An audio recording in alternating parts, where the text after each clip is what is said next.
to finally stand up against this super large corporation that's trying to dominate our lives with their agenda of what they're doing.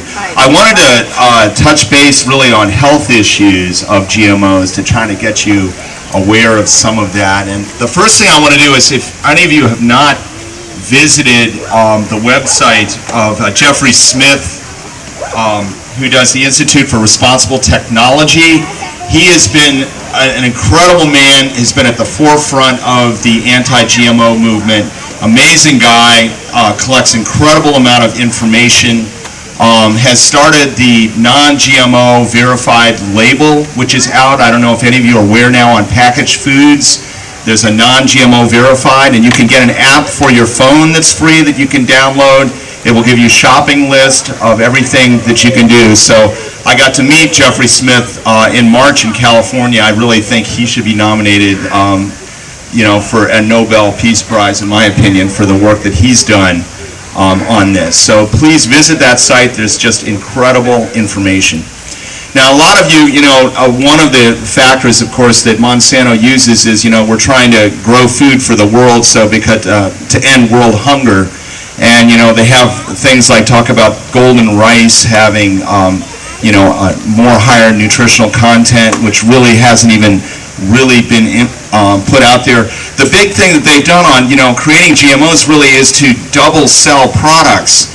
And so when they've made like Roundup Ready soy and Roundup Ready corn, these are so that they put a gene in there so they can spray more Roundup on the plants survive it, they then get to sell the seed to the farmers, and they get to sell the herbicide to the farmers, and they make a double sale. There's no altruistic issue going on here. They're doing it so they're allowing a really coming out to be very deadly herbicide, and I will talk a little bit about some of those issues on there. They're so bad.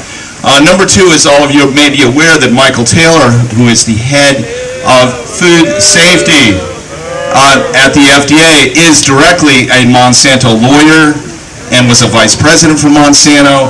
So he is rubber stamping anything that comes through with GMOs. And it doesn't matter what political party that we may be members of or whatever.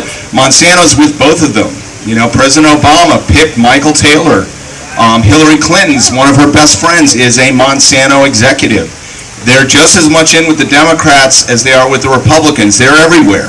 They're in there to get to do whatever can happen. And I just talked to a farmer the other day, and on this GMO issue, they're actually growing a non-GMO corn plot in Waynesville, Georgia. Because so if this whole thing falls down on them, they still have a backup plan. So they're thinking all issues. Now, one other thing just to remember also, that in 1999, when GMOs were introduced in Europe, that the Europeans required labeling on the packages for GMOs, and it only took 4 to 6 months for GMOs to be eliminated from the European marketplace, because consumers saw on the label that it had GMOs and they rejected it.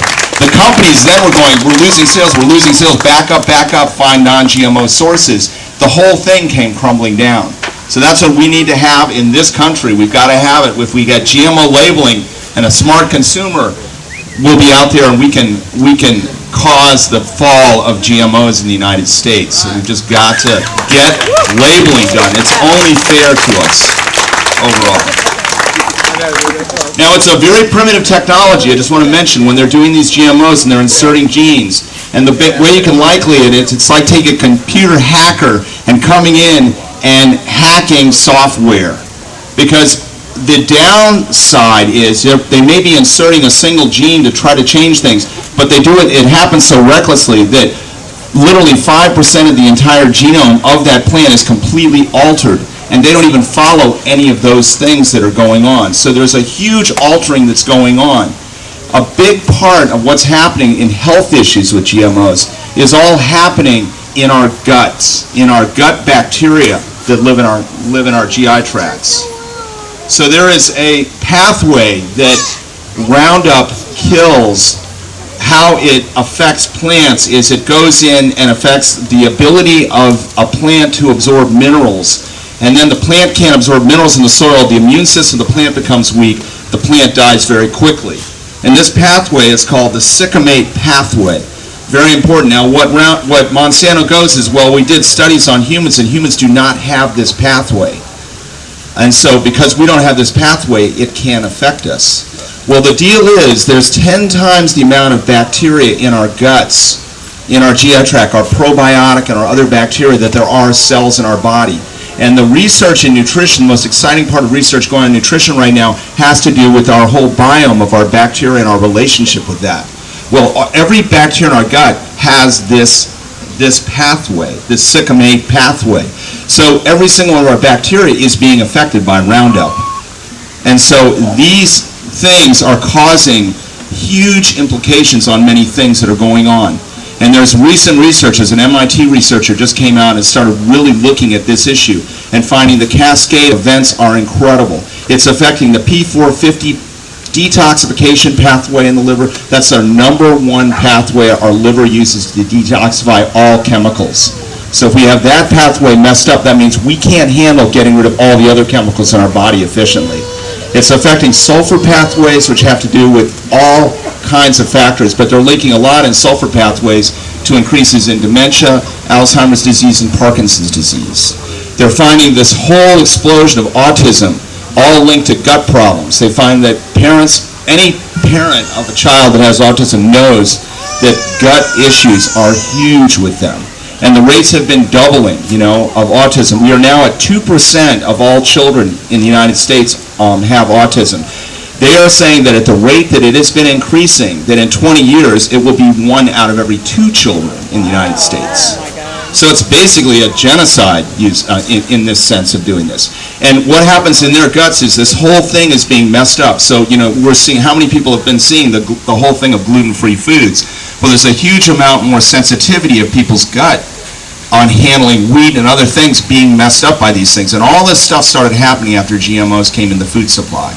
When it first hit in Europe, soy allergies doubled in 1 year in England. And then they were finding people were having anaphylactic reactions and all other kinds of reactions because these other proteins were found in the GMO foods that caused them. Now, BT, which is the bacteria that they put into corn, where the corn plant produces its own pesticide. And BT is a natural bacteria that's found in the soil, and yes, it has been used even in organic agriculture where they put a little bit of the powder on the plant which washes away and breaks down, but when it's genetically put into a corn plant, it's producing 1,000 times that amount, and it doesn't break down. Now, the way BT works is it destroys the digestive system of the insect, and the insect dies.